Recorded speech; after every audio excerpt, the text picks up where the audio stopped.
When we say there are negotiations going on over a potential peace deal between Israel and Hamas, who's negotiating for Hamas? So that's one of the questions I was asking Gaith Al-Omari, because in the past he's been a negotiator on behalf of Palestinian leadership. But he says this is a little more complicated.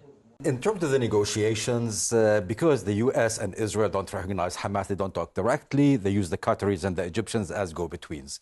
Now, the big question, as you asked, who talks for Hamas? Because the ones who are negotiating are the Hamas political leadership based in Qatar.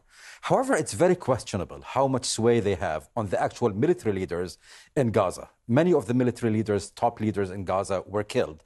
This is a good thing, but it also creates a breakdown in the chain of command. And one of the biggest questions is, if you can reach a deal in Qatar, can you implement it in Gaza? That remains to be seen. And that implementation is obviously an issue. Israel wants Hamas disarmed, out of power. Hamas, of course, doesn't want to release any hostages unless it can somehow assure that it will survive this process. It feels like that those two things are fundamentally at odds. What were you hearing in the conversation that made you think about this? Actually, right now, there's no answer to this question. So the way they're approaching it is, let's phase the process. Let's start with a 60-day ceasefire, hope to create some momentum, not deal with these big issues, and hope that the release of some hostages, 10 out of 20 living, ultimately will create momentum, will create a context in which the big questions can be resolved. But there are no guarantees. We were there in January. We had a temporary ceasefire.